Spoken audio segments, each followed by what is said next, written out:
So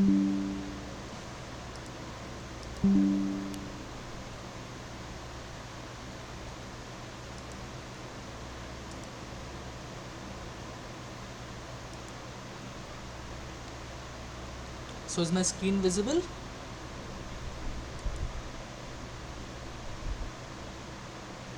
Is my screen visible to all of you?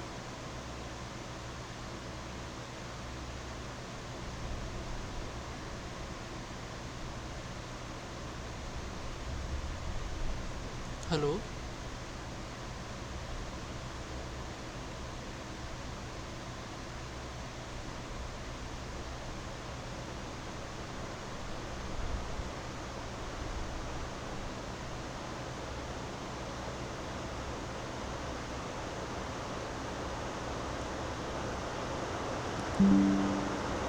Okay, so let me start the discussion.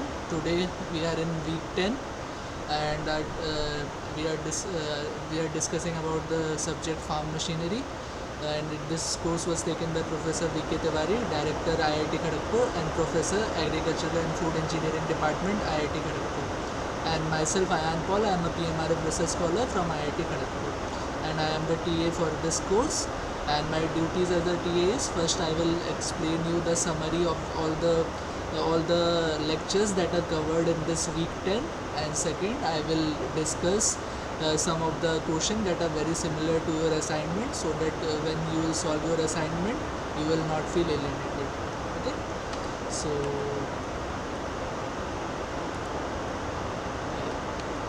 so today we will be discussing about harvesting. So till now we have started our discussion with the tillage. Then we have covered sowing and planting. Then third we have covered intercultural operation and plant production. And today we are going to harvesting, which is the last farm machinery operation. Okay. So what is harvesting? Harvesting is the process of gathering a ripe crop from the field. So when a fruit get matured, fruit or anything crop, your crop will get matured. So you have to harvest it from the plant, harvest it or pick it from the plant to use it. So that process is known as harvesting. So again, the definition of harvesting is, it is the process of gathering a ripe crop from the field.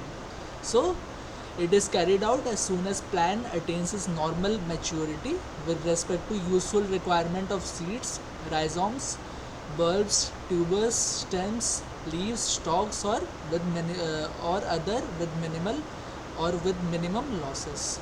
So all these things, like a plant can have useful component as seeds or rhizomes or bulbs or tubers or stems or leaves, or sometimes also we use stalks.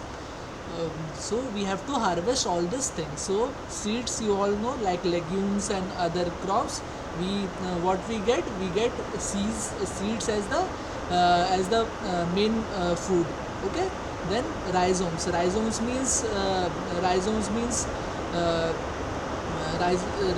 means a horizontal stem from which the roots and shoots generate. Okay, that is rhizomes. Example of rhizomes is ginger.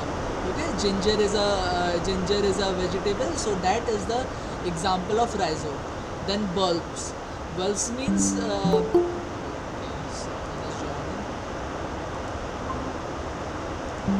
okay, then bulbs means potato. Sorry, not potato. Bulbs. The example of bulb is onion. Okay, you must have known that onion is a plant which attains dormancy. So in dormancy the plant don't grow. But in dormancy the plant have to store the food. So it stored the food in form of a fruit. That fruit is known as bulb. So onion is an example of bulb. Then tubers are against fleshy stems. Potato is an example of tuber. Then stems we use stems like sandalwood and etc. In there we use stems and we harvest the stems. Then leaves and stalk. In many spinach and all, we harvest the leaves. Then stock in some fodder crops like the crops which are used to feed the domestic animals. In those crops, we harvest the stalks. So we have to harvest all this when it attains the normal maturity with minimal losses. That is our aim. So that is about harvesting. Now, how we should do harvesting? We do harvesting mainly by three methods. One is cutting, one is digging, and one is picking. Okay, cutting like stalks and all that. What we use the cutting method. Digging, the fruits or the vegetables that are inside the soil, we use the digging method, like rhizomes or bulbs or stems. In those, we use the digging method. Picking, like any vegetable we are harvesting like capsicum or like chili, there we have to do the picking operation. Then all these are operation after harvesting. Like some crops we have to lay it or gather it, and then we have to do this curing process. Curing means we have to process this crops with respect to atmosphere. Okay, we have to leave this crop in a certain atmosphere for few days, so it remains preserved for longer duration. That process is known as curing. And stacking, after all this process, we have to stack our grains in some grain bag or etc. That is known as stacking. So this is about harvesting. So these are some of the common equipment for harvesting. This is common combine harvester. We will learn about all this equipment in the later slides. This is vertical conveyor reaper. Potato is digged by harvesting equipment called potato digger. Then these are fruit harvesting equipment that we will learn in the subsequent slides. So what is the principle of harvesting? So harvesting can be done mainly by four processes. One is slicing with a sharp, smooth edge. So that is manual harvesting involves slicing. So with some sharp, smooth tool, we can do the harvesting operation. So this type of principle of harvesting is mainly used for manual harvesting. Then second is tearing with a rough serrated edge. What is a serrated edge? Serrated edge means the edge which has teeth on it. Like some of the instrument you must have seen, there are teeth on it. Okay, that edge is known as serrated edge. So we can do harvesting with the principle of tearing with a rough serrated edge. So this is also applicable for mainly manual harvesting. Then third is single element with high velocity impact and with sharp or dull edges. So what we can do, we can take a single element, and with high velocity we can impact the plant. So by that method we can do the harvesting operation. So single element sharp edge blade requires a velocity. We have to do it with high velocity. Okay, so the velocity must be about 10 meter per second. Okay, for sharp edged blade.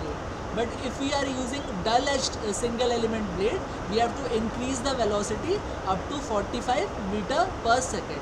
So this is the third method. And fourth principle or fourth method you can say is two element scissor type shearing type cutting. Like scissor, we can take two cutting elements, and just like scissor we can shear the plants and cut all these components for harvesting purpose. So in shearing type, cutting take place due to shear. Okay, so either we can do it by shear, either we can do it by high impact velocity, either we can do it by tearing, or either we can do it by slicing. These are the four principles of harvesting. So is this slide clear, guys?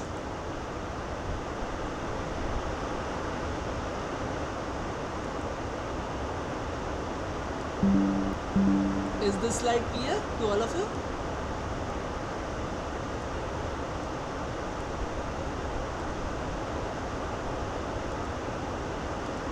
Okay, nice. Okay. So let's move to the next slide. So about cutting geometry. Last slide we have seen the principles of cutting. Now this slide, this fourth thing or scissor type cutting, this is mostly used. So we will see what is the cutting geometry of this type of cutting principle. Okay, So you can see here, this is a diagram of geometry of knife and counter shear. So here you can see, here you can read like two elements, scissor type, shearing type, cutting. So we require two elements. So generally two elements are, one is knife and another one is counter shear. Like scissor, you can say there are two elements, right? With only one element you can't shear the things, you need two elements. Okay, so one element is called knife, that will move. One element is called counter shear, that will not move, that will remain stationary, but that is required to cut the plant or to do this harvesting purpose. Okay, so the plant material is shared as sickle section reaches and passes over the counter shear. So knife section, this is the sickle section or knife section. When it will pass over the counter shear, this is the counter shear portion. Okay, so this is knife section, this is let's denote it with K, and this is the counter shear section. Okay, this will remain stationary, but this is required because we require two elements to cut. Okay, counter shear laser plate on the right. So this is the counter shear and this is the sickle section or the knife section. Okay, then guard directs the plant material between the knife and laser plate and also shield the blunt ends of the sickle section while they reverse direction at the end of their stroke. So that means the important thing to note about is, in the counter shear there are two sections. One is guard tip. Okay, the top of the counter shear is known as guard tip and the bottom thing is known as ledger plate. Okay, this you should know. Okay, now there are two important things. One is fineness, sharpness and initial penetration. Three important things that are required for knife. Okay, so what is this fineness? Fineness is defined by a bevel angle. So when the knife is cutting, we have mainly three type of angle. One is the RK, phi RK, or the knife rake angle. Okay, the angle that the knife is making with the vertical. Okay, then the angle that the face of the knife is making with the vertical, that is known as rake angle. Okay, and second angle is which is important is bevel angle. Okay, BK, phi BK. So this is phi BK or bevel angle. Bevel angle means the angle that is formed by the extension a line extending the face of the knife and the horizontal section of the knife. That angle is known as bevel angle. And last we have phi CK or the clearance angle. Okay, clearance angle means the angle that the knife or the bottom portion of the knife is making with the horizontal. That angle is known as clearance angle. So these are the three angles. Okay, that is very important. Now fineness. Okay, so fineness is defined by bevel angle. Okay, bevel angle of the knife. A fine knife has a small bevel angle while a blunt knife has a larger bevel angle. So if this bevel angle is small, then we can say this knife is fine knife. If the bevel angle is large, then we can say this knife is a blunt knife. Okay, second is sharpness. Okay, sharpness is defined by the edge radius REK. So edge, this is the edge and this edge has some radius. This edge is not sharp vertical, it has some radius. Okay, this radius defines the sharpness of the knife. Okay, REK. So if the REK is small or the edge radius is small, we can say that the knife is sharp knife. And if REK is large, we can say the knife is dull knife. Okay, and third is initial penetration. Initial penetration of the knife into the plant material is aided by the knife rake angle or phi RK. Okay, so initial penetration will be dependent on this angle or phi RK. Okay, so these are the three important angles. Now if we sum up all the three angles, we will get 90 degree. Phi CK plus phi BK plus phi RK. When we sum up all the three angles, we will get 90 degree. Okay, or we can say the sum of clearance angle, bevel angle and the rake angle of a knife is always 90 degree. Okay, this is the thing. Now another thing what you have to notice, chip angle. Okay, chip angle. What is chip angle? The bevel angle and the clearance angle, when we together sum the bevel angle and clearance angle, that angle is known as chip angle. Okay, this is the chip angle. 5 BK plus 5 CK means this angle is the chip angle. 5 CK plus 5 BK, or clearance angle plus the bevel angle is known as the chip angle. Now we have another angle that we have not discussed till yet, is oblique angle. Okay, oblique angle can be of knife, oblique angle can be of counter shear. So what is this oblique angle of knife? The angle that the knife or makes, the angle between the y-axis and the cutting edge of the knife is known as oblique angle of knife. Similarly, the angle between the cutting edge and the y-axis of the counter shear is known as oblique angle of the counter shear or oblique angle of the ledger plate. So these are the two angle. Now, if we are talking about straight cut, in those situation, what happens is the oblique angle is 0. Okay, this is all about the cutting geometry of the knife. So is this slide clear? Any doubt in this slide?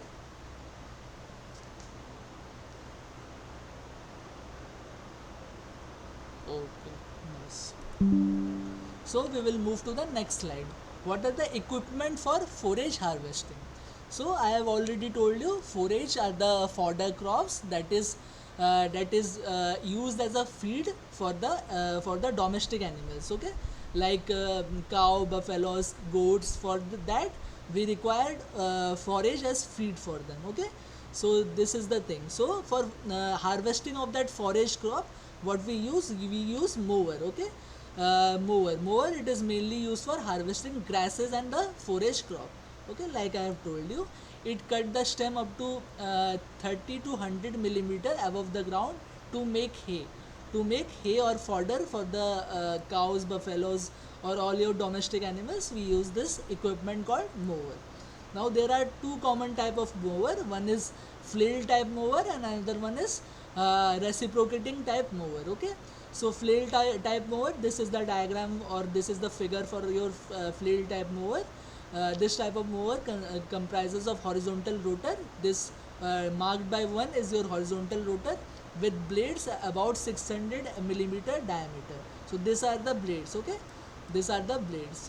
So every flail or every flail has a pair of two blades. Like these are the two blades, these are the two blades, and these are the two blades. So every flail has two blades, two blade gang. Okay, so the diameter of the flail is about 600 millimeter or 60 centimeter. Okay, the blade rotates at a speed of 2000 to 3000 rpm.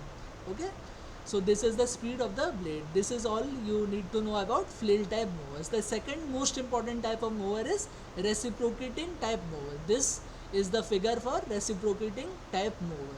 Okay, now it is a mower with a knife. This is the knife section or the cutter bar section, precisely you can say, made up of several serrated triangular section. You can see all these are serrated triangular section that reciprocate against the stationary fingers. Stationary fingers are at the back, and that plate is known as ledger plate. We will discuss in the next slide. So same principle. Always I have told you, when we have to do the scissor type action, we need two elements. One, we require a knife type of element. Second, we require a counter shear or ledger plate type of element. So same goes for this reciprocating type mower. The knife cuts the crop by its reciprocating action.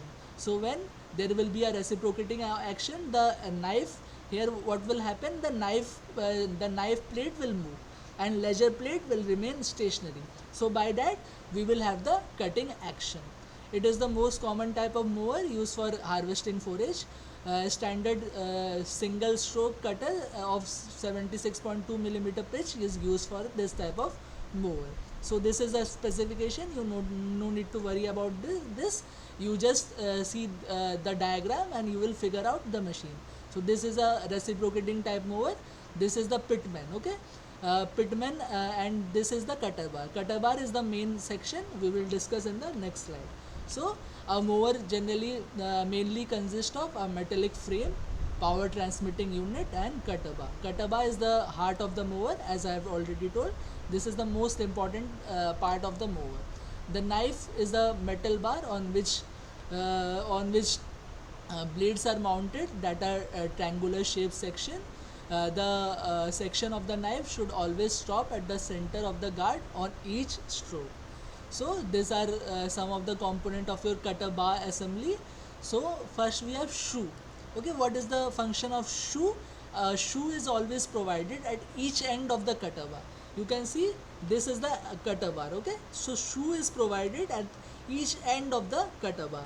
Why we require shoe at each end of the cutter bar? To regulate the height of the cut. Then second, we need ledger plate. Okay, with knife we need ledger plate, that is most important. So ledger plate, it is hardened metal inserted in the guard finger over which the knife section move to give a scissor like cutting action. I have already told you, for each scissor type of action or shearing action, you need a knife, you need a counter shear. So here the ledger plate acts as a counter shear that will not move. Ledger plate will always remain stationary, but as your knife will reciprocate, so your cutting action will take place. Then third is wearing plate. It is hardened steel plate attached to the finger bar to form the bearing surface of the back of the knife. So as the knife will rotate, you need some bearing so that the knife can move, right? So there should be some bearing, okay, so that the bearing plate will serve that purpose. Then we have main component or knife. It is the reciprocating part of the cutter bar, comprised of three section: knife head, knife section, and knife back. You can probably see in this diagram we have this knife section. So we have three things: knife head and knife back. So knife section, you can see this is a triangular type section. This is a triangular shape section with cutting edges. You can see these are the cutting edges, and at the top of this we have knife head. So what is the purpose of knife head? The purpose of knife head, it is a portion of the knife which is connected to the pitman. Okay, the power will be served from the connecting rod to the pitman to the knife. So there should be some connection of the knife with the power source. So this knife head is serving that purpose. And third, we have knife back. Knife back, it is a strip of steel to which knife sections are riveted and knife head is attached. Okay, you can see bottom plate. This plate is known as knife back. Okay, this is probably riveted and attached to the knife head. Okay, then we have pitman. Pitman is the link between the knife and the crank wheel of the mower. It transmits motion to the knife. I have already told you the power needs to be transmitted to the knife. So how we can transmit this power? From the crank we need some components in between. So pitman is a component that is between knife and crank wheel of the mower. It transmits motion of the knife. And last we have connecting rod. Okay, connecting rod, it is placed between the pitman and the crank wheel. It converts rotary motion of the crank into reciprocating motion of the knife. So you all know that crank always do a rotary motion, but we need sorry, yeah, but we need reciprocating motion of the knife. Crank will always do, this is your crank is like this, so crank will always do a rotary motion. We have to change this rotary motion into a reciprocating motion of the knife. So for this purpose we have two component in between. There is a connecting rod and there is a pitman. Okay, this is the connecting rod and this is the pitman. Okay, this is the crank. Okay, this is the main unit or crank. This is the crank, this is the connecting rod. We can say this is the COR or connecting rod. This is the crank, and this is the pitman, and this is your knife. Okay, so by that our rotary motion will be converted to reciprocating motion of the knife. So is the mower clear to all of you? Any doubt?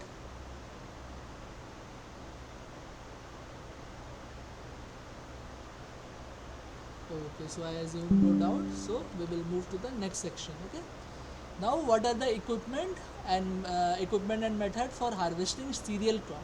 So in the previous slide we have discussed about equipment for harvesting forage crop. Okay, now we will see equipment and method for harvesting cereal crop. So we can go with the manual method. Okay, manual tools. We can use the manual tools like sickle. Okay, it is essentially consists of metallic blade and wooden frame. You can see this is the wooden frame and this is the metallic blade. Okay, this is the most common manual type of working element, sickle. Okay, so you must have seen sickle in many agricultural fields. The Okay, is my voice not audible?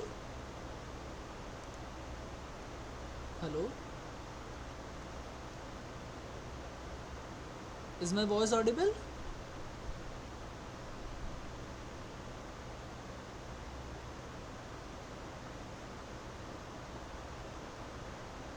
Hello,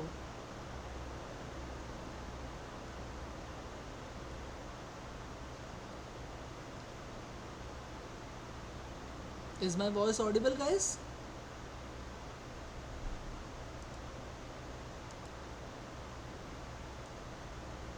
Is my voice audible?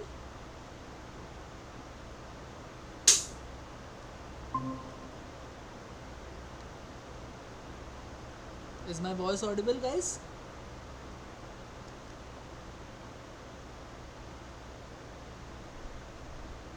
Hello,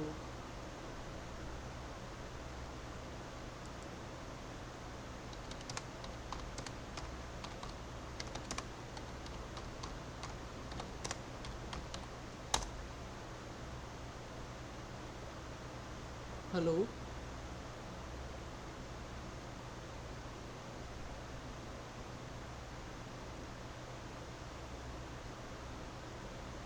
Okay, now also it is not audible.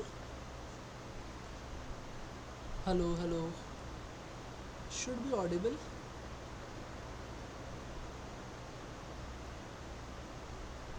Hello.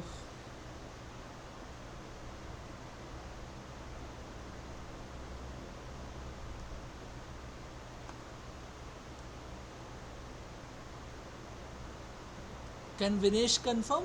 Is my voice audible? Agree, Vinesh? Can you confirm?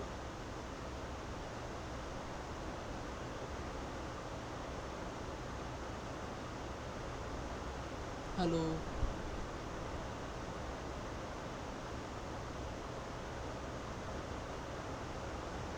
Not audible yet? Not audible.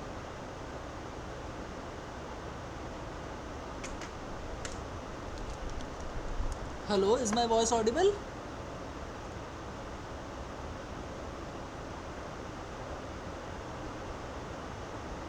Hello. Hello.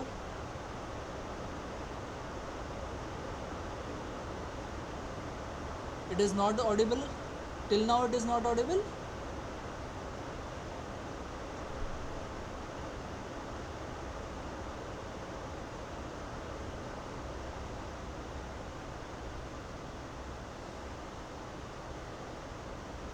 Hello.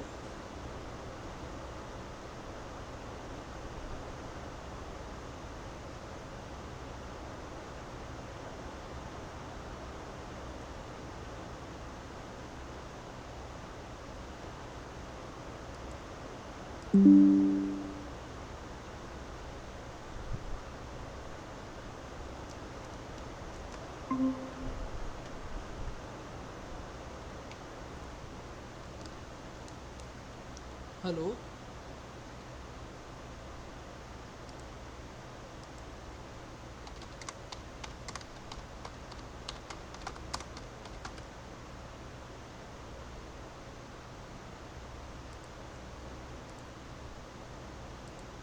Hello.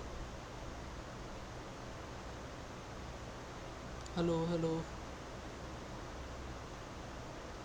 Okay, nice. So it is audible?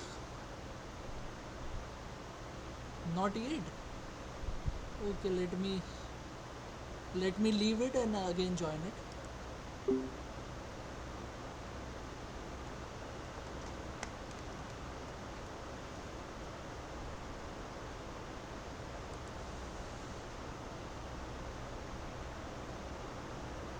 Hello, hello.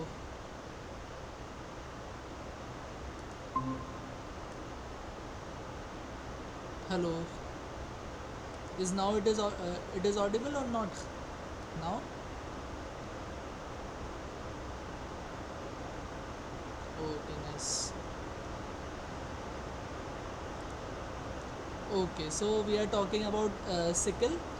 So it is essentially consists of a metallic blade and a wooden frame. You must have seen this sickle as a tool in all the farm machinery, in all the common farms, or in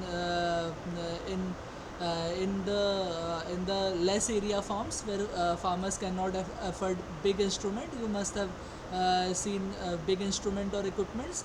In all those fields you must have seen sickle, farmer using sickle for harvesting operation. Okay, so a plain sickle, we have two type of sickle. One is plain sickle and serrated sickle. Plain sickle means your okay, nice.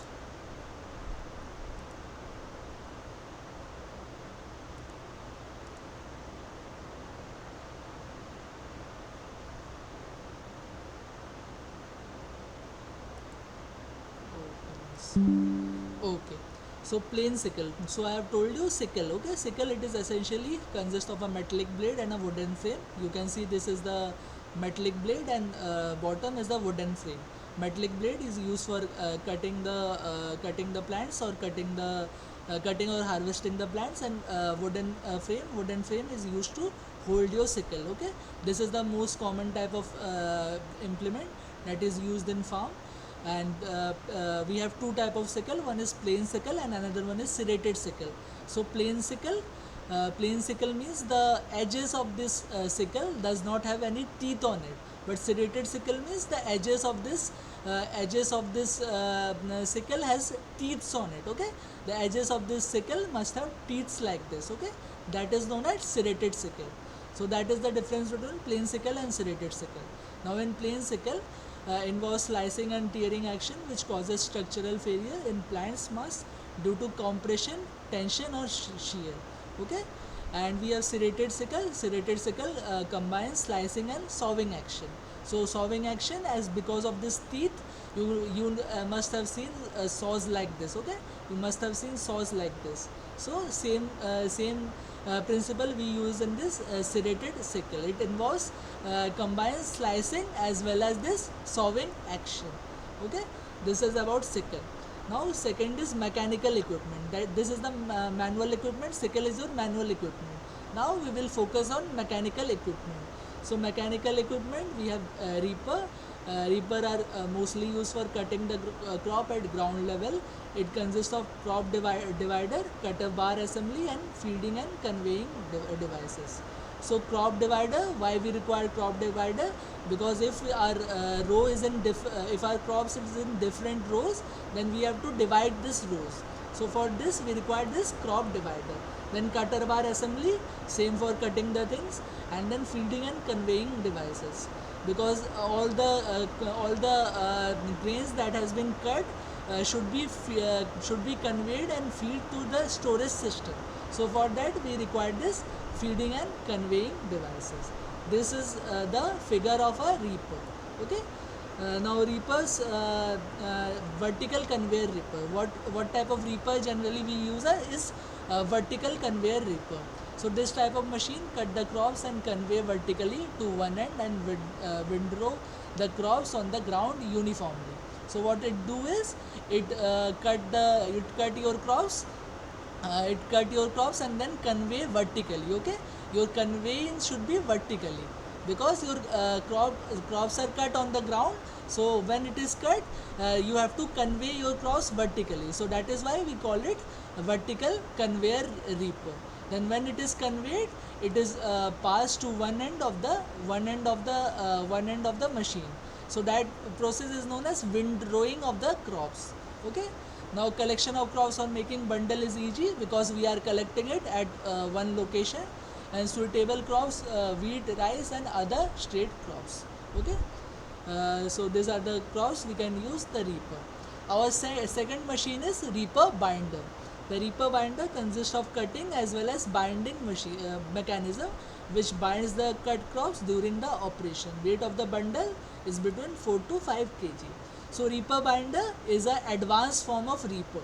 In the reaper, what we are doing, we are cutting the crop, we are windowing it at one side, okay. But reaper binder, what it does, it is windowing it at one side as well as it is bundling it, okay. So you don't need to collect it by hand, it is already bundle or it is already binded, okay. So that is the function of a reaper binder. It reaves or cuts the crop as well as it will also bind your windrowed crops. So that is the function of reaper binder. Weight of all this is 4 to 5 kg. So this reaper binder also looks similar to your reaper, only it has this binding mechanism. There is a mechanism from which the threads will come and it will bind your crops at the side of the row. So it is also reaping as well as it is also binding your crops. So that is why the name reaper binder, reaper plus binder, okay. So these are the two main mechanical equipment. Now we will move to equipment and methods for harvesting root crops, okay. First we have started with harvesting forage crop, then we have seen harvesting grain crops. Now we will see harvesting root crops, because I have already told you that some of the crops like potato, groundnut, etc., they are inside the ground as a root or other thing. So we have to first dig those and then we have to harvest it. So that is why we are studying it separately, equipment and method for harvesting root crops, okay. So a root crop harvesting basically performs the operation of digging, okay, then separating the loose soil and small clods and stones. First we have to dig it, we have to separate the loose soil and small clods, and third we have to remove the vines and weeds and separating the tuber from the similar size stones and clods. Tuber means we have to tuber or the main stem or the root crop, that we have to separate from the similar size stones and clods, and we have to separate this thing. So three operation: first we have to dig, then we have to separate the loose soil apart, and when we reach to the tuber, we have to separate it from the similar size stone and clods. So these are the three operation for harvesting a root crop. So there are two popular crop for which we have made this root harvester for root crop. One is groundnut crop and second one is potato crop, okay. Groundnut we call it groundnut digger shaker, and for potato we also call it potato digger shaker. So groundnut digger shaker machine consists of a blade, elevator come pickup reel, power transmission system, windrower, the attachment, and fenders, gauge wheel, and coulter. These are all the parts of the machine. The digging shovel may be either pointed type, conveying cutting edge type. The width of the shovel 500 to 600 millimeter, that means 50 to 60 centimeter. Then we have potato digger shaker. You can see in the diagram, a manual harvesting of potato require 800 man hour per hectare. So if we will do the manual harvesting, we have to do 800 man hour per hectare, means 800 mans for 1 hour in each hectare. So for 1 hour, if we required to harvest 1 hectare of land in 1 hour, we need 800 manpower. So to eliminate it, we have discovered this potato digger, discover or invented this potato digger shaker, okay. The potato digger elevator consists of a shovel, rod chain conveyor, gearbox, and 2 gauge wheels. All are components, this you need not to take much care of. Then we have fruits and vegetable harvesting methods, okay. Fruit and vegetable harvesting method, we do it by plucking. The fruit is separated, simple. We can go to the tree, we can pluck our fruit, so simple.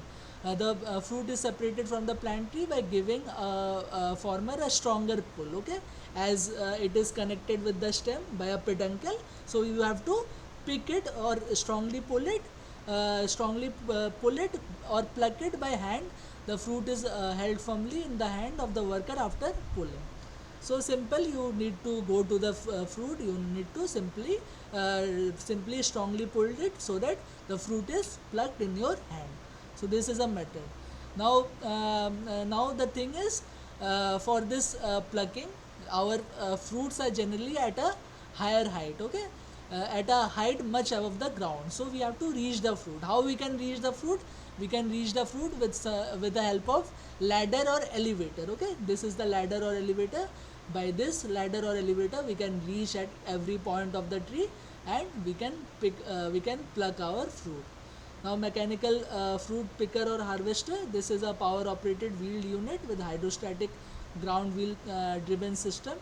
The fruit is initially picked using an arm equipped with automatic cutting device. So you can see this is the fruit picker, okay, mechanical fruit picker. The movement of the arm is monitored by operator of the machine. So simple. This is a cutting type of handle. You have to hold this at this point, and you have to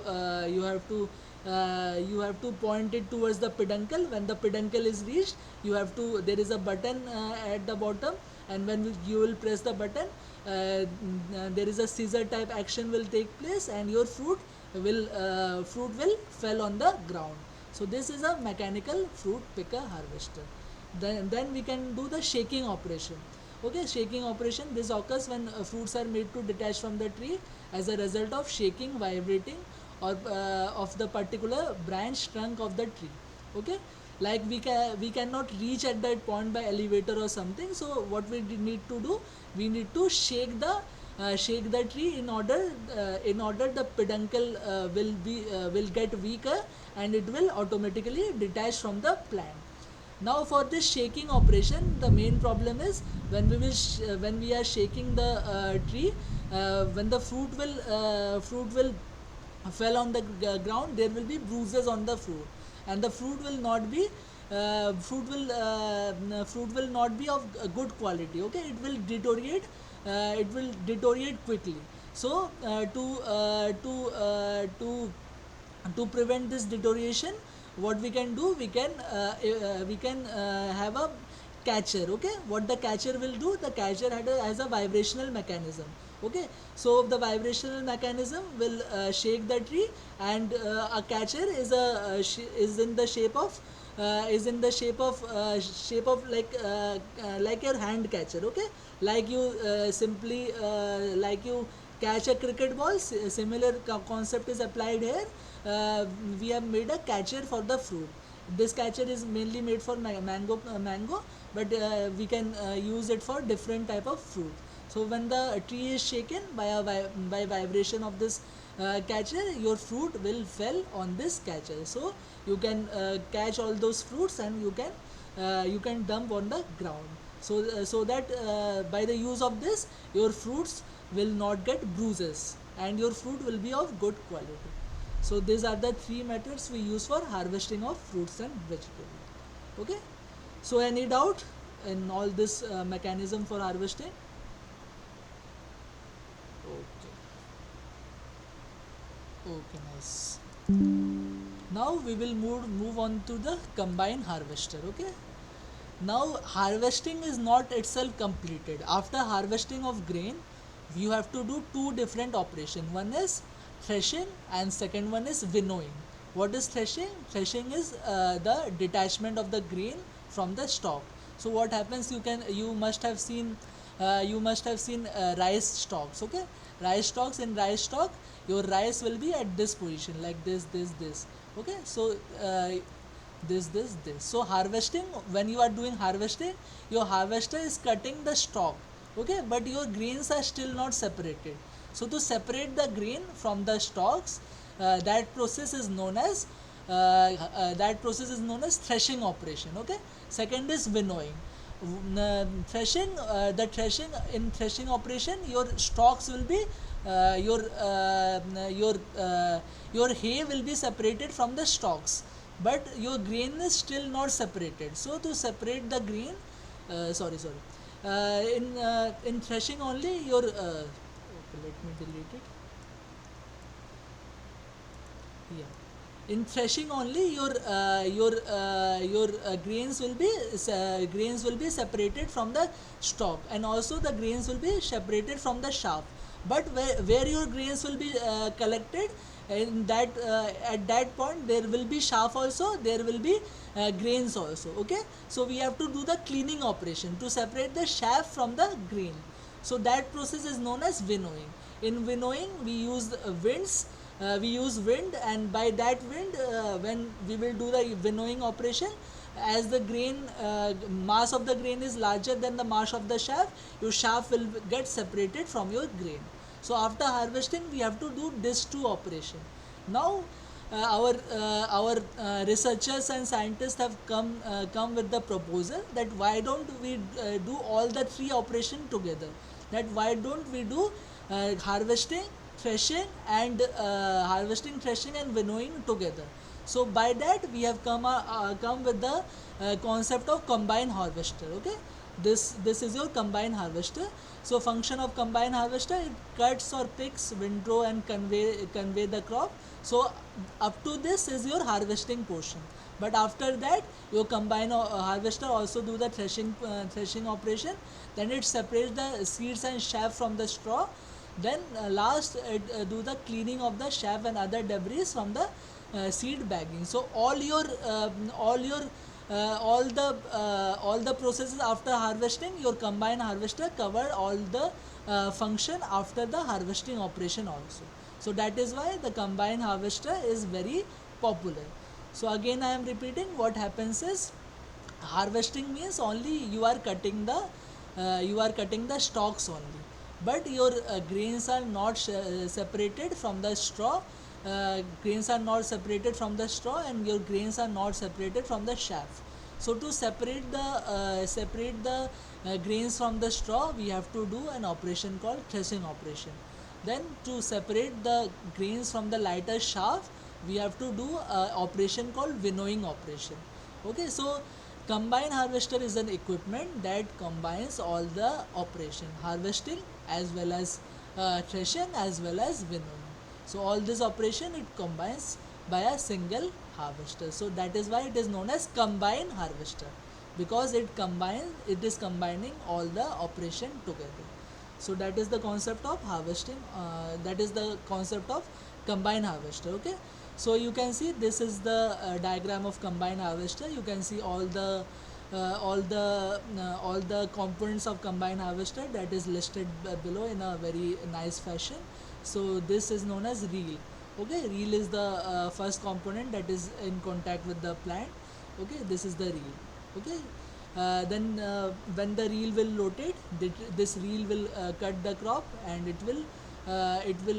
this reel has a cutter bar at the back. So this reel will cut the crop, and once the reel cuts the crop, the reel will convey it to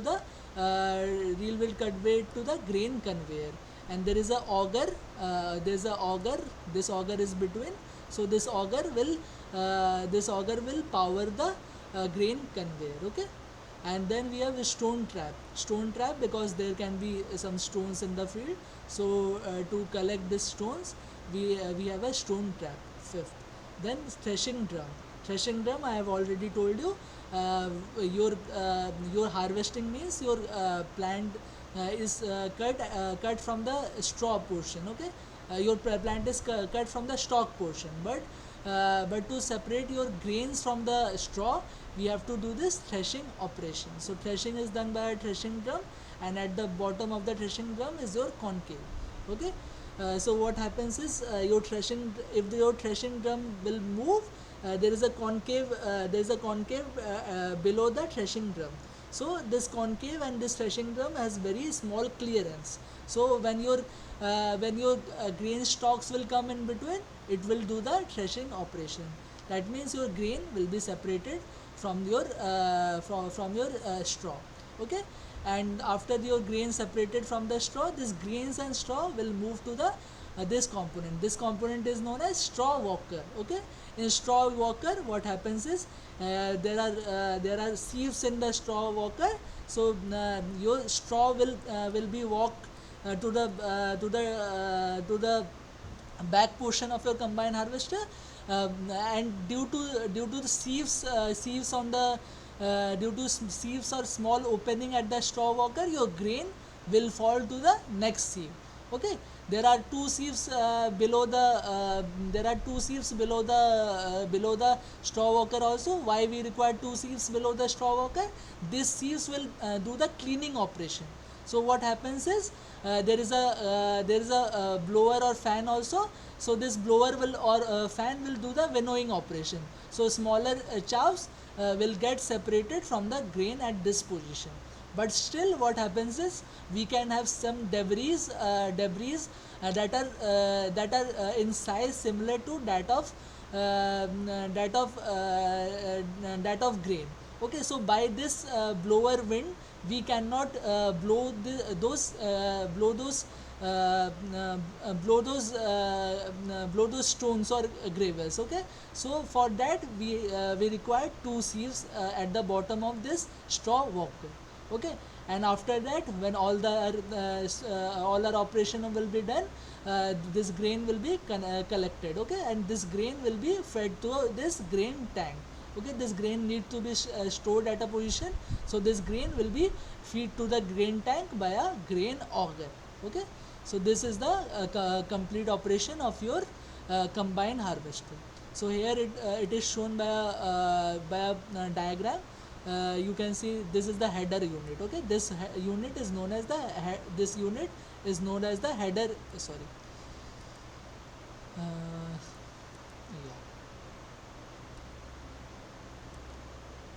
yeah. This unit, up to this unit is known as the header unit. So the header unit will do the gathering as well as cutting operation. So gathering will be done by reels and cutting operation will be done by your cutter bar. So this is one component.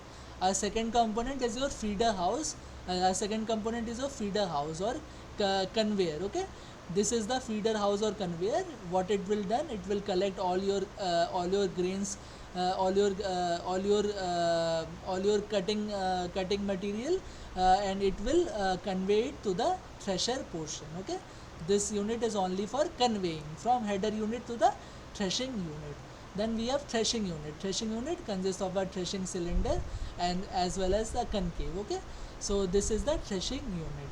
Then after threshing unit, we have separator. Okay, separator, or you can say this as a straw walker. So the straw walker, it will do, it will separate the grain from the straw. Your straw will be walked to the back side of the combine harvester, and grain, as this straw walker has sieves on it, so grain will fall through this opening to the next sieve. Okay, in the next sieve we have cleaning. Okay, cleaning is done by some cleaning will be done by a fan, or this is the winnowing operation. So we are using a blower, and what this blower will do, by the wind, a shaft will get separated.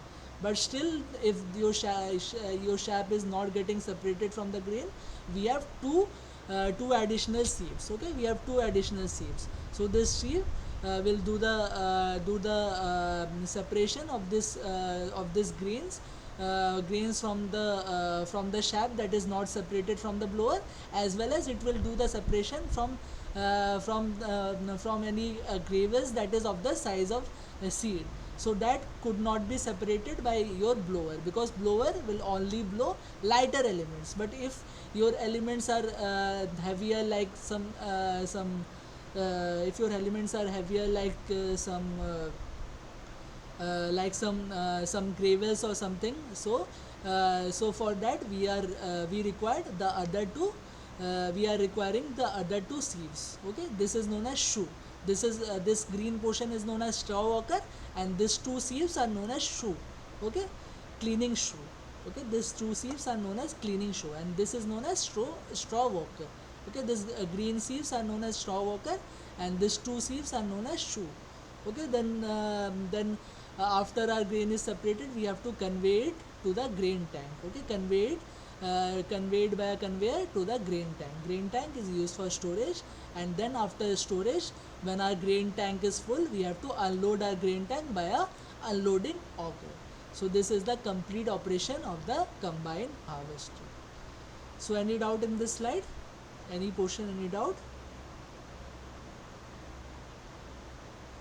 Okay, nice. So no doubt in this, nice. Now we will require to study the performance of combine harvester. Okay, so combine harvester, we are mainly calculating the feed rate. So what is feed rate? In combine harvester, we have two type of thing. One is the grain, that is shown by brown portion, and another it is shown by green portion, that is materials other than grain, or MOG. So similarly, we have two type of feeding rate. One is grain feed rate, and another one is material other than grain feed rate. So what is grain feed rate? The mass of grain, including all the losses, through the combined per unit time is expressed in kilogram per second or tons per hour. So that is the grain feed rate. This is the unit, kilogram per second or tons per hour. 1 ton means 1000 kilogram. So that is the grain feed rate. Second is material other than grain feed rate, or MOG feed rate.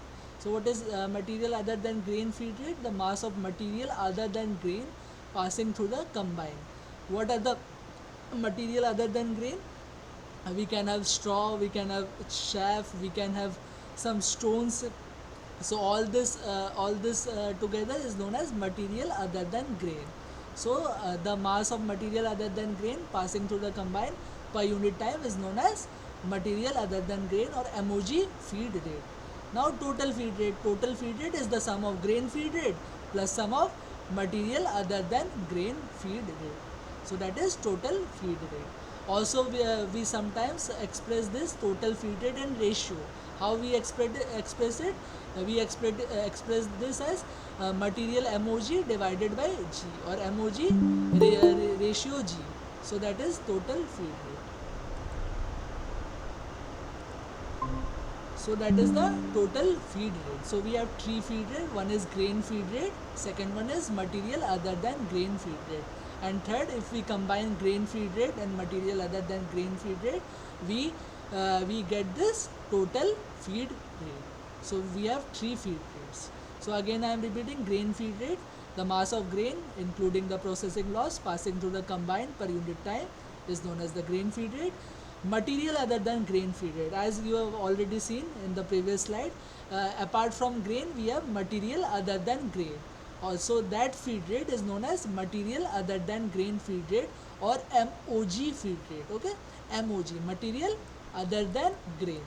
Okay, MOG feed rate. So mass of material other than grain passing through the combine per unit time is known as material other than grain, or MOG feed rate. Third, we have total feed rate. Total feed rate is the sum of grain feed rate plus material other than grain, or MOG feed rate. That is the total feed rate. Unit of all the feed rate is kilogram per second or tons per hour. Tons per hour, 1 ton means 1000 kilogram. So that is all about feed rate. Now we also require to know the losses. So according to BIS, or Bureau of Indian Standard, okay, our maximum combined loss in the field should not be more than 2.5% of rice. For wheat and gram, for rice, wheat and gram, it should not be more than 2.5%.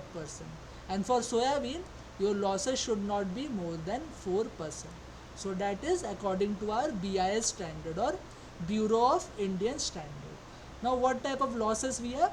We have collectible losses, we have not collectible losses, we have pre-harvest losses, and we have processing losses. The processing loss is the most important type of loss that you need to understand. Okay. Now what is pre-harvest loss? The loss of grain head or ear from the standing crop prior to operation of combine in the field, that is pre-harvest loss. Means when your combine is not even operated in the field, there could be some losses of standing crop. So that type of losses is known as pre-harvest loss. Okay, this is the pre-harvest loss. Second is collectible loss. Okay, the unthreshed ear threads in main grain outlet or the grain tank, threshed, unthreshed and damaged grains from the secondary cleaning or grading unit is known as collectible loss. Means the loss that we can collect. Okay, the loss we can collect, that loss is known as collectible losses. And where we get this losses? We get this losses in main grain outlet or the grain tank, unthreshed ear head in the main grain outlet or the grain tank. So what happens is, some of the if your thresher is if your operation of thresher is not efficient, so what happens is some of the unthreshed ear head will be in the main grain outlet or in the grain tank. Okay, so that type of losses is known as collectible losses, because this type of losses we can collect it from the grain tank and again we can do this operation. So that type of losses is known as collectible losses. Then threshed, unthreshed and damaged grains from the secondary cleaning or grading unit. So that type of losses are collectible loss. Second, we have non-collectible loss. Non-collectible loss means header loss, shoe loss, rack loss and secondary blower loss. That is on the field.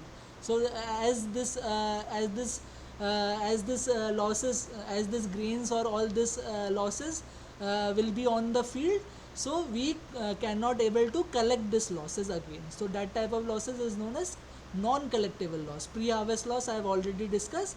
Now the most important loss, or processing loss, the loss of grain in terms of damaged, unthreshed and threshed obtained after completion of the threshing, separating and cleaning operation. That is known as processing loss, means how much our grain is lost. That is known as processing loss.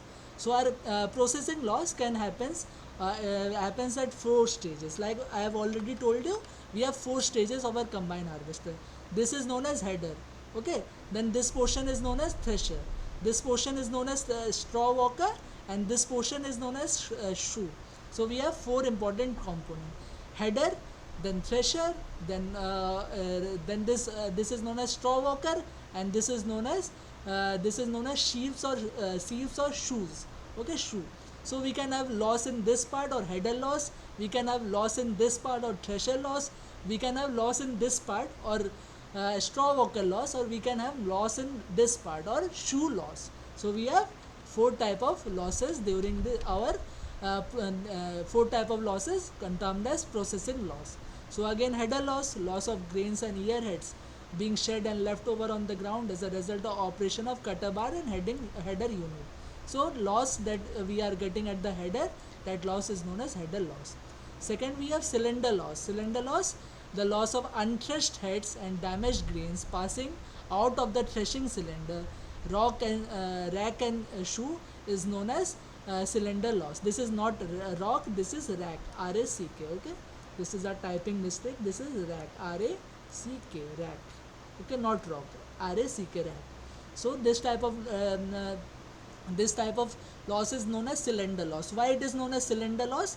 Because your main function of the cylinder is to thresh your grain, but if your grain remains unthreshed or damaged grains are passing out of the threshing cylinder, rack or shoe, that type of loss is known as cylinder loss. Means the operation of the cylinder should be threshing operation, but if due to some reason it is not able to do the threshing operation efficiently, that loss is known as cylinder loss.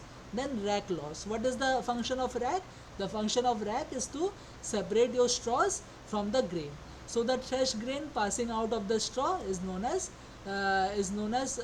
rack loss. Then we have shoe loss. Okay, shoe loss, the main function of the shoe is to separate your grain from the shaft. So your threshed grain blown or carried out with the shaft is known as shoe loss. Okay, so these are the 4 type of losses. Okay, this processing loss, all our losses is on grains. Okay, we are talking about grains. So your grain loss can be from header side also, your grain loss can be from cylinder side also, your grain loss can be from rack side also, your grain loss can be from shoe side also. So that is why we have 4 losses. So any doubt in this slide? Oh goodness. So let me move to the, hello? Any doubt? Oh goodness. So now we will move to the robotic harvesting in cotton. Okay, so this is our last topic to discuss in theory portion. So why robotic harvesting in cotton? Why we require robotic harvesting in cotton? So there are some of the problem of traditional harvesting in cotton. First problem is hand picking, because cost is high and also there is shortage of labor. So that is a problem. Second problem is mechanical problem with mechanical cotton stripper. Now you will say, if we have a problem with hand, we can go with the mechanical one. But this mechanical ones also have some problem. What problem it has? It is not suitable for every variety, and all it could not process all at once. Okay, so it has limited capacity. This means it has limited capacity. Your mechanical cotton stripper has limited capacity. Also, it is not suitable for every variety cotton. So these two are the advantages of mechanical cotton stripper. Then what are the problem with mechanical cotton picker? Okay, the trash content is high, and second is damage to closed balls.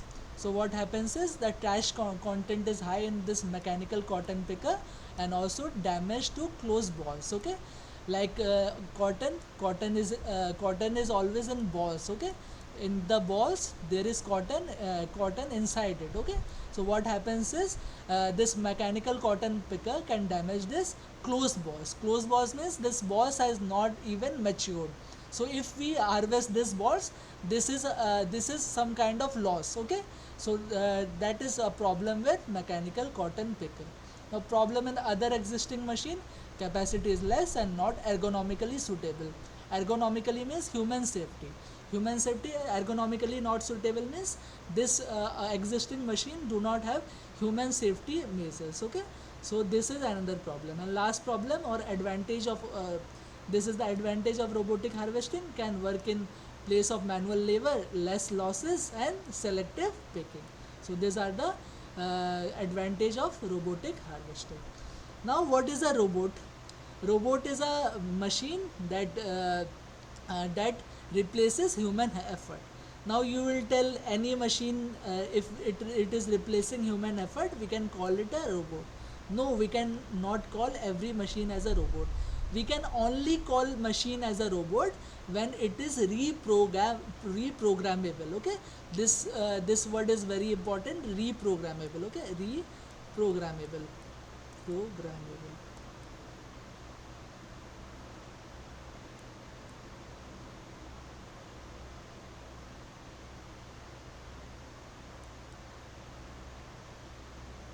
Reprogrammable. Okay, writing, I think there is some problem in writing. Okay, reprogrammable, reprogrammable, reprogrammable. your your machine will only called robot, your machine will only be called as robot if it is reprogrammable again and again. Okay, so that is the feature of the robot that separate it from other machine, that it is reprogrammable. Again I am repeating, robot is a machine that minimalize human effort. So that is the definition of robot. But now you will say every machine minimalize human effort. So how we can say a machine robot? A machine can only be called robot if it is reprogrammable or programmable again and again. Okay, so this diagram is this is the figure of a robotic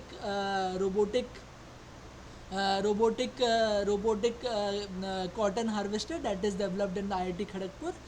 This is the robotic harvester. Okay, this thing is called as link. Okay, and this thing is called as motor. So how a robot is prepared? We prepare a robot by attaching different link. Like this is a link L1, this is a link L2, this is a link L3, and this is the base. Okay, so this is a 3-link robot, L1, L2 and L3. Now how this link will rotate? This link will rotate with the help of joint. In between joint, by this joint your link will rotate, just like our hand. Okay, just like our hand. So all these are linked. This is one link, this is one link, this is one link. So this is a 3-link robot, you can see. And all this joint, due to this joint we can able to do the movement. Okay, so a robot consists of two important things. One is link and second one is joint. Now you will say how this joint will operate. This joint will operate by the help of a motor. Generally we use servo motor or stepper motor. Okay, your joint will operate by the help of motor. So this motor is reprogrammable again and again. So we can reprogram this motor again and again. So by this we can say this machine is a robot, because we can reprogram this motor again and again. Okay, so that is robot. Now what are the other components? Manipulator. This whole thing is known as manipulator. Okay, this whole things, this link and join together is known as manipulator. Without end effector. End effector, what is end effector? End effector is the last component of your robot. Okay, so last component can be a scissor. If we are using harvesting robots, then last component can be a scissor. If we are using a robot for picking operation, last component can be a picker. Okay, so that is end effector. Okay, the link, that is the effector that is at the end of the all the links, that is known as end effector. So manipulator is link and join, not the end effector. Okay, the end effector is a separate component. Now we have stereo vision. Now why stereo vision we required? What is vision? Vision, we required vision to see the thing. Like our human body, you can say our human body, we have eyes. Okay, we have eyes. Our eyes is giving information to the brain, and then our brain is processing the information, and then the brain is commanding your hands to rotate. Okay, hands to move or pick or do the operation. So just like our human body, this is robot. So stereo vision is the eye of the robot. Okay, now stereo vision is a camera that will give three coordinates, x, y and z also. Normally our camera will give only two coordinate. Okay, our camera will give you an image, and this image have only two coordinate on it. One is x coordinate and second one is y coordinate, or it is a two-dimensional image. But you must know that like if we close our eyes and get to pick one thing, then we cannot decide how much far is the object. We require two eyes to properly know where the object is actually situated.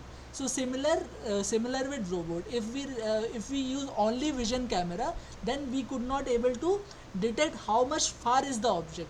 We will able to see the object, but we will not be able to detect how far is the object actually is. So for that we have stereo vision. Means the stereo vision, with the help of two camera, we can get stereo vision. You can see here in the diagram we have two camera. Okay, like our eyes, as we have two eyes, similarly stereo vision we have two camera. So by this two camera we can get all the three coordinate, x coordinate also, y coordinate also, as well as z coordinate also. So by that we can properly know, we can properly detect our object, as well as we can also localize our object. That means we can know that how much far is the object. So that is the function of your stereo vision cameras. Now power source like food we eat. Similarly for our robot we require some power source to get the energy. Then we have Arduino Mega control unit, and or we can say this as a microprocessor. Why we required microprocessor? Microprocessor is just like our brain. Okay, like we are seeing those things, but we need some controller to control. Okay, to get the information and to control the action. So for that we require a microprocessor, and in this robot they have used Arduino Mega control unit. This is a type of microprocessor. Okay, so these are the four different components of your robot. Now for a complete harvesting cycle, we generally divide our task. Okay, so what are the different type of tasks? First is the image processing task. Okay, so for this image processing task we require image processing time. So what is this image processing task? Your image process by your image processing task, your stereo cameras will capture the images, and second it will identify the cotton balls. So that is the thing of image processing. Okay, means your eyes are seeing many objects, but you have to decide which object you have to pick. Like your robotic capsicum harvester will see many object in front, but it has to decide which is particularly the cotton and which is not the cotton. So for that we require the identification of cotton balls. So this time that it will require for identification, this will go to the image processing time. Our second time is vision time. In vision time, what we are doing, we are doing the rectification of images. We are getting the centroid of all the cotton balls, and we are getting the x, y, and z points of the center of the cotton balls. Okay, so this is the vision time. Okay, then we have inverse kinematics time. In robot we have two type of process. One is forward kinematics and another one is reverse kinematics. Kinematics means it is something related with the motion. Okay, now what is inverse kinematics, what is forward kinematics? Forward kinematics means we are giving the joint motion, and our link will reach a certain position. So in forward kinematics, our joint torque or the motor torque is our input, and our position of the end effector is our output. But in real life things are opposite. In real life what happens is we know the position, but we have to know what is the torque of the joint we have to provide it. So that is known as inverse kinematics. In inverse kinematic, your input is your position of the end effector, output is your joint torque or the joint motion, that is your output. So that is inverse kinematics. So inverse kinematics, after your vision has decided the xyz point of the point location of the cotton balls. By inverse kinematics, your robot will reach the place, and with some joint torque. So that is inverse kinematics. For this picking time, once it reaches the object, it will need some time to pick the cotton ball. So that time is known as picking time. After picking, the robot will stop. So this is the end. Okay, so again I am repeating, there are four processes. One is image processing, second is the vision, computer vision, from which we will get the x, y, and z points. Third is inverse kinematics, and fourth is picking. So all this four operation will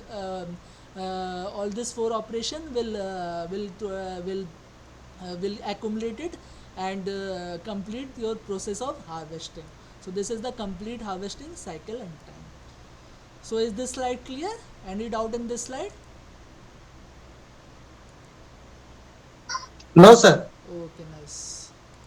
So now we will move to the algorithm used for cotton recognition. Now here the thing is, what image processing. We are identifying our cotton ball with image processing.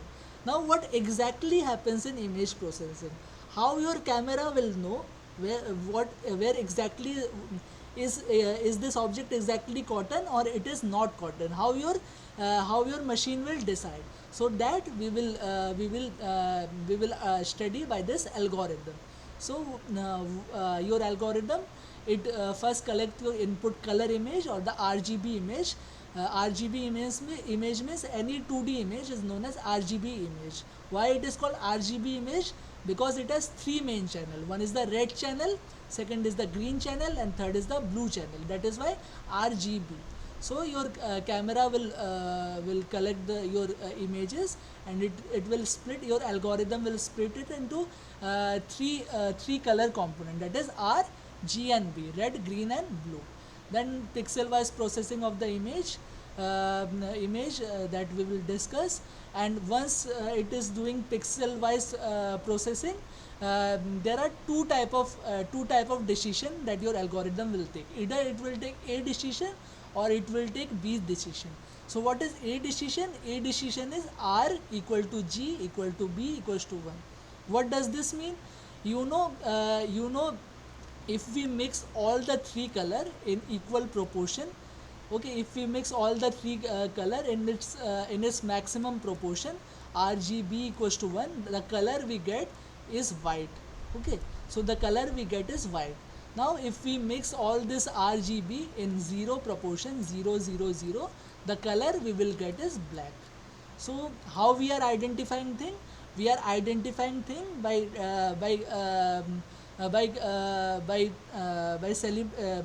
separating the background from the cotton. The cotton we are giving it as A option. Okay, what is A option? A option is R equals to G equals to B equals to 1. That means where there is cotton, our image will be like this. Okay, where there is cotton, our in the image where there will be cotton, we are separating the cotton by white color, and where there is background we are separating it by r equals to g equals to b equals to 0. That means in the background we are using black color. So again I am repeating how we can in an image, how we can separate the thing that we required from the background. We can separate that thing from the background by giving it a particular color, and by giving the background other color. So here what we are doing, we are giving the cotton as white color, we are giving the background as a black color. So how we are giving cotton as white color? We know that when the r equals to g equals to b equals to 1, we can get white color, and when r equals to g equals to b is 0, we can get we are giving the background as black color. So by this we can separate your cotton from the background. Now open operation and small area removal, and third we have the final segmented image. That means our cotton is segmented from the background. So this is the algorithm. Now your question is where we can give A and where we can give B. So we have four methods for where we can get A and where we can give B. So first is color difference method algorithm. In this what we are doing, we are calculating the B channel minus G channel, means blue channels minus the green channel for each pixel. For each pixel we are calculating B minus G. Now if the B minus G is greater than a threshold value, then greater than a threshold value, and also B is greater than 120, then we are giving it as A color, then we are giving it as A option. That means in this position where B minus G pixel is greater than B minus G pixel is greater than threshold and B is greater than 120, at that position we are giving the A option. Okay, other portion we are giving the B option. That means if B minus G is less than threshold, or B minus G is greater than threshold but B is lesser than 120, at this position we are giving the B option, or this is B is the background and A is the cotton. Okay, so this is the color difference method. Second is band ratio method algorithm. In this we are calculating B minus G ratio. If B minus G is greater than threshold and B is greater than 120, then we are terming it as A, otherwise we are terming it as B. Second, C is color difference ratio method algorithm. In this we are calculating B minus G divided by R minus G, means blue minus green divided by red minus green. If this is greater than threshold and B is greater than 140, then we are giving it as A, otherwise we are giving it as B. And last is chromatic aberration method. In this we are calculating the chromatic aberration. What is chromatic aberration? It is B minus R by 3 minus G by 3 for each pixel. If it is greater than threshold, then we are giving it as yes, or we are giving it as A option, or we are giving it as white color. If it is lesser than threshold, then we are giving it as B option, or we are giving it as background or black color. So these are the four methods in which we are deciding either your pixel is A or either is your pixel B. And after that, if your pixel A, we are giving it as white color. If your pixel is B, we are giving it as a black color. So by that we are separating your cotton. This is the cotton for A, and this B is for background. Okay, BG. This is your cotton CO, and this is your background. So by that we can do the image processing task. So is this clear to all of you? Any doubt?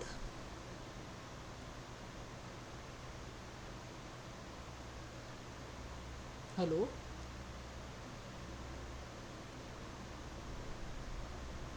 No, sir. Okay, nice. So let me move to the next section. Topics on which week 10 assignment question are based. So week 10 assignment question are based on harvesting equipment. Second is machines for harvesting cereal, root and fruits. Third is combine harvester, and fourth is robotic cotton harvester.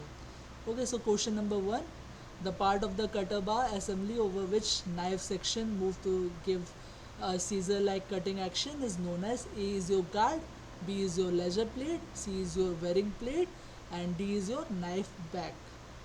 So any guesses for this?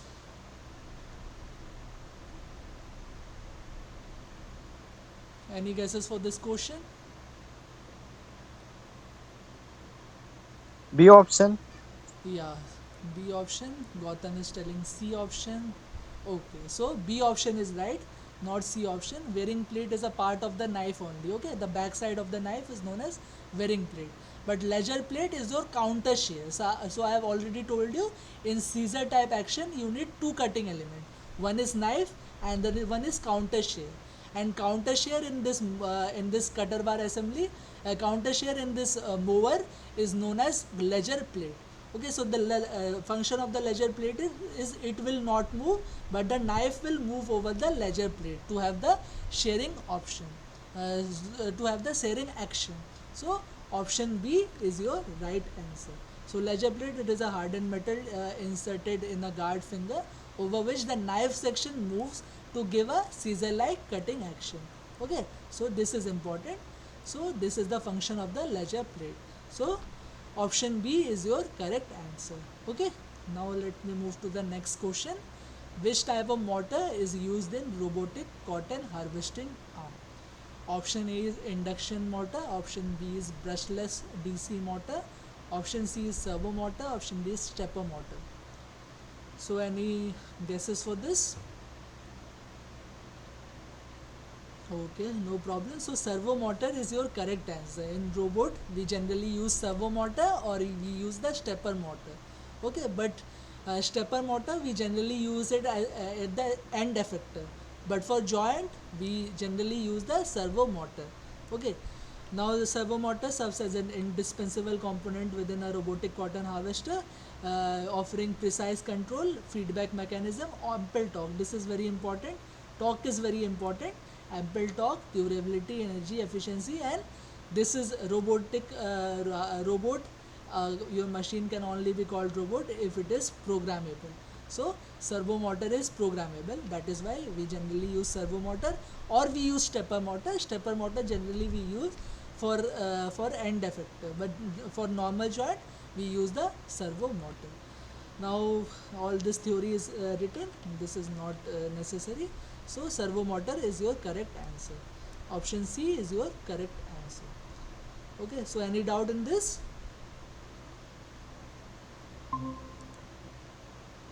Okay, nice. So let me move to the next question. What is the input for an inverse kinematics problem of a robotic arm? Option A is joint variable, option B is end effector position and orientation, option C is linkage length, option D is none of the above. So any guesses? I have already discussed in the theory. Any guesses for this?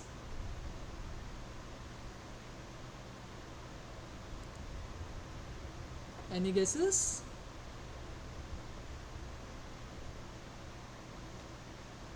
Yeah, Gautam is telling B. Yeah, very nice. B. Okay, nice. Yeah, so B is the correct answer. So we have two mechanism. One is forward kinematics or FD. Okay, FK. Okay, forward kinematics. In forward kinematics, your input is joint torque.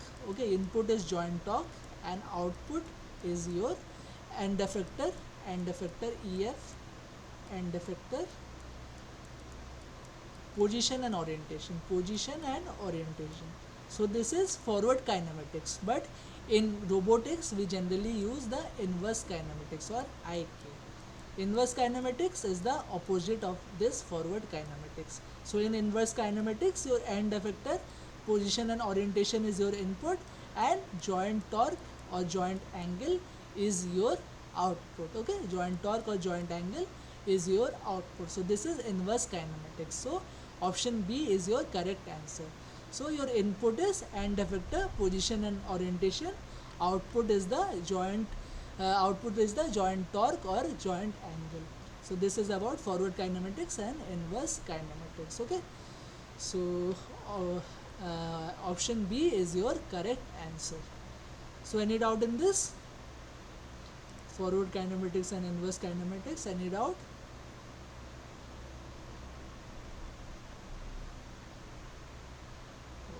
nice. So let me move to the next question. For a proper operation of a combine harvester, the position of its reel should be slightly ahead and above the cutover at a distance varying between 50 and 100 millimeter, 150 and 250 millimeter. Option C is 250 and 300 millimeter, and option D 350 and 450 millimeter. So any guesses for this?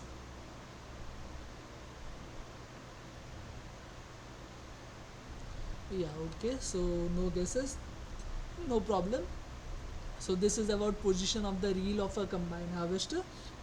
So optimum reel position is determined by crop height, amount of straw cut, and condition of the straw. So normally the reel should be set so the slats, when in their lowest position, will strike to the straw at 15 to 25 centimeter above and slightly ahead of the cutover. So why we are giving it at a height 15 to 25 centimeter? Why we are not cutting from the ground itself? Because if we will cut from the ground itself, your slats will get weighed easily. Okay, your slats will get weighed easily. Also, there can be a problem of mud that can be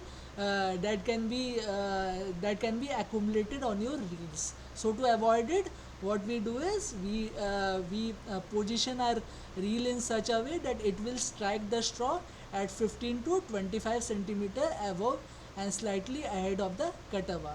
So option C, sorry, 15 to 25 centimeter, that means option B is your correct answer. Okay, so option B is your correct answer. So this is all about theory. You have to memorize this. So reels, so the position of the reel is 150 to 250 millimeter above and ahead of the cutter bar, to avoid the problem of soil accumulation on the reel, and also to avoid choking of the reels. Okay, so that is why we give this reels slightly ahead and above of the cutover, 150 to 250 millimeter above the above the above the above the straw. Okay, so this is the thing. Okay, so option B is your correct answer.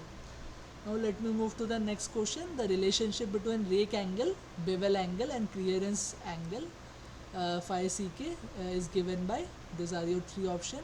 Phi rk plus phi bk minus phi ck is 90 degree. Option B is phi rk plus phi bk plus phi ck is 180 degree. Option C, phi rk plus phi bk plus phi ck is 45 degree. And option D, phi rk phi bk ck equals to 90 degree.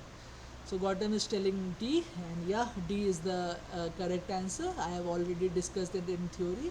The relationship between rake angle, bevel angle is and clearance angle is that if we sum all these three angle, the sum is 90 degree.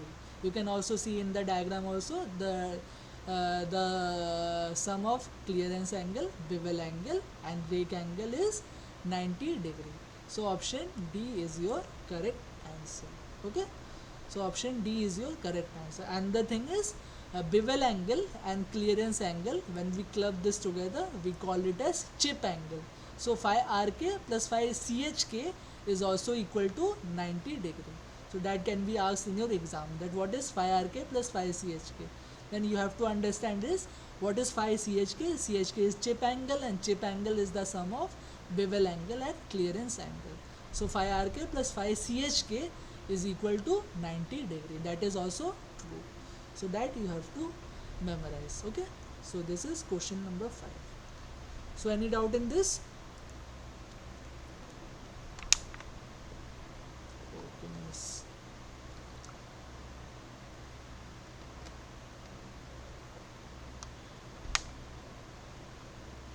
Okay, nice. So let us move to the sixth question. In a flail type mower, the blades rotate at a speed of A is 500 to 1000 rpm, B is 800 to 1200 rpm, C is 2000 to 3000 rpm, and D is 3500 to 4000 rpm. So any guesses for this?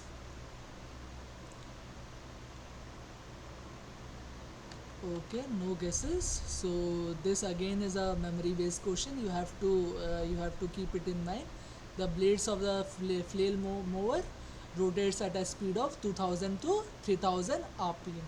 So option C is your correct answer. Okay, and this speed is optimized, keeping in mind about the density of the crop, and the power consumed. All this keeping in mind, they have standardized the rotational speed of the flail tire mower, that is kept 2000 to 3000 rpm. So option C is your correct answer. Okay, so let me move to the next question. As per BIS, maximum combined loss for soybean in the field should not be more than 2.5%. Option B is 3%, option C is 4%, and option D is 5%. So any guesses for this? Yeah, Gautam is telling C. Any other guesses? Yeah, you are absolutely right. So for rice, wheat, the threshold or the maximum combined loss should be less than 2.5%. But for soybean, it should be less than 4% according to our BIS or Bureau of Indian Standard Codes. So here also it is written that for rice and wheat as well as for gram, it should be less than 2.5%, but here we have been asked for soybean. For soybean it should be less than 4%. So option C is your correct answer. Okay, option C is your correct answer. So let me move to the next question. The function of a shoe in the cutter bar assembly of a reciprocating mower is, let me shift this. Option A is to regulate the height of the cut. Option B is to regulate the width of the cut. Option C to form a bearing surface for the knife, and option D to regulate cutting speed. So any guesses for this? We have already studied this function of the shoe in cutter bar. Okay, any guesses for this? Okay, so no guesses. So option A is the correct answer. Your shoe of the cutter bar assembly is provided to regulate the height of the cut. Okay, so option A is your correct answer. Okay, option A is your correct answer. This is the function of the shoe. The shoe is provided on each end of the cutter bar to regulate height of the cut. Okay, so here we are talking about reciprocating mower. So in a reciprocating mower, shoe is given for this purpose to regulate the height of the cut. Okay, so option A is your correct answer. But if it is the question, it is a question regarding combine harvester, then reel. The position of the reel is used for adjusting the height of the cut in case of combine harvester. But here it is asked for case of reciprocating mower. So for reciprocating mower, your shoe serve this purpose to regulate the height of the cut. So option A is your correct answer. Now let me move to the next question. Question number 9. This is a numerical based question. Here it has been told that a self-propelled combine with a 6-meter long cutter bar. So width of the machine is given, W is given. Okay, bar travels at a speed 3.5 kilometers. So speed of the machine is given. If the loss of the time proportional to the area equals to 10 minutes per hectare, then the actual field capacity of the machine on area basis is given as. So we have to find the AFC or the actual field capacity. Okay, that we have to find. So how we can find the actual field capacity? We can find the actual field capacity by subtracting losses from the theoretical field capacity. So how we can find out theoretical field capacity? Your theoretical field capacity is TFC is S into W divided by 10. Your S will be in kilometer per hour, width in meter. So your TFC will come in hectare per hour. So speed is given in kilometer per hour 3.5, width is given in meter 6 meter. So when we will apply the formula S into W by 10, we will get a theoretical field capacity as 2.1 hectare per hour. Now time taken to cover 1 hectare of field according to our theoretical field capacity, it is 28.57 meter. It is 0.476 hours or 28.57 meter. Now what is field efficiency? Field efficiency is theoretical field capacity by actual field capacity, or theoretical time divided by actual time. Okay, so what is the theoretical time? Theoretical time is 28.57 meter, but actual time, we know the actual time is 28.57 plus 10 meter is used for area losses. Okay, 10 minute is used for area losses, so your actual time is 28.57 minute plus 10 minute. So your field efficiency will come as 0.74 74% or 0.74. And when you know the field efficiency, then you can calculate the actual field capacity. Actual field capacity is field capacity or theoretical field capacity into the field efficiency. Theoretical field capacity we already got, that is 2.1 hectare per hour, and field efficiency we got as 74% or 0.74. So 2.1 into 0.74, we are getting our actual field capacity as 1.55 hectare per hour. So option B is your correct answer. So again I am repeating how we should approach the question, as we have been given width and speed. So first we will calculate the theoretical field capacity or the TFC.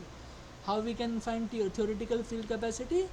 Theoretical field capacity is speed into width divided by 10. So by that we got the theoretical field capacity. Now what is actual field capacity? We know field efficiency is your actual field capacity, AFC, divided by theoretical field capacity, TFC. So we got this TFC, but we do not know efficiency. So how to calculate efficiency? If we know the efficiency and if we know the theoretical field capacity, we can get the actual field capacity. So to calculate the efficiency, what we need to do to calculate efficiency, there is another formula for efficiency. Efficiency is theoretical time. This is the theoretical time divided by actual time. Okay, this is the efficiency, theoretical time divided by actual time. So what is theoretical time? Theoretical time we can calculate if we are talking about 1 hectare of land. So theoretical time we can calculate, we have the theoretical field capacity. So for 1 hectare we can calculate the theoretical time, that is coming 0.476 hour. 0.476 hour into 60 minute, if you can do, we will get a theoretical time in minute, that is coming 28 minute, something 29 minute. Now what is the actual time? Actual time is your theoretical time plus the losses. Losses here in the question is already given, that for 1 hectare the loss is 10 minutes, so 10. So by that we can get the field efficiency, that is coming 0.74 or 74%. Okay, once we know the efficiency, we can directly multiply the efficiency with the theoretical field capacity, and then we will get the actual field capacity. So the actual field capacity is coming 1.55 hectare per hour. So option B is your correct answer. So any doubt in this? Any doubt in this question? Okay, miss. Now we are left with the last question. Again we have a numerical, mower having a 2 meter cutter bar. So width of the mower is given, that is 2 meter. Then it is operated at a speed of 4.5 kilometer per hour. So speed is also given to harvest forage crop. If 15% time is lost in turning, then total time required to harvest 5 hectare of forage crop. So here also we need to know the actual field capacity. Once we got the actual field capacity, we can get the time, actual field time. So how we will find the actual field capacity? We can find the actual field capacity if we know the field efficiency. For field efficiency, here it is given 15% time is lost in turning. So your field efficiency will be 100 minus 15%, that is 85%. Theoretical field capacity we can calculate by the formula S into W by 10. S is given 4.5, W is given 2 meter. So 4.5 into 2 divided by 10, so that will come in 0.9 hectare per hour. And field efficiency is 85%. So now we can get the actual field capacity, which is theoretical field capacity into your field efficiency. So that is coming 0.765 hectare per hour. Now what is field capacity? AFC. AFC is your actual area covered divided by total time or actual time.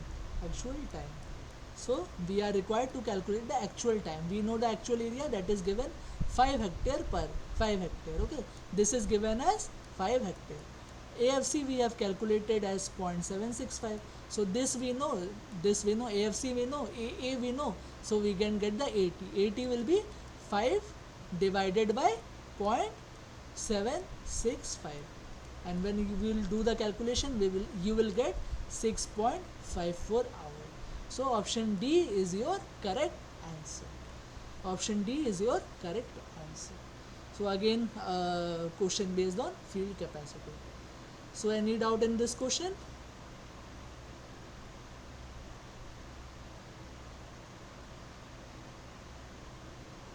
Any doubt in this question? Okay, no doubt.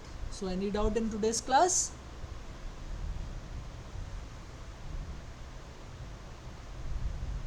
Okay, so I hope no doubt in today's class. So okay, so by this I am terminating the session for today. Okay, nice. By this I am terminating the session for today. We will meet in the next. Okay, we will meet in the next Tuesday, same time, 6 to 8 p.m. And also I would like to say, whoever will be watching this video on YouTube, please do join this discussion, because until you join the discussion, your doubt will not be clear directly. Your doubt will be uncleared, or your doubt may remain. So I request everyone to join this class. Whoever will be watching this video on YouTube, I request everyone to join the class. So by that, your doubts will be cleared fully. Okay, so by this I am terminating the session.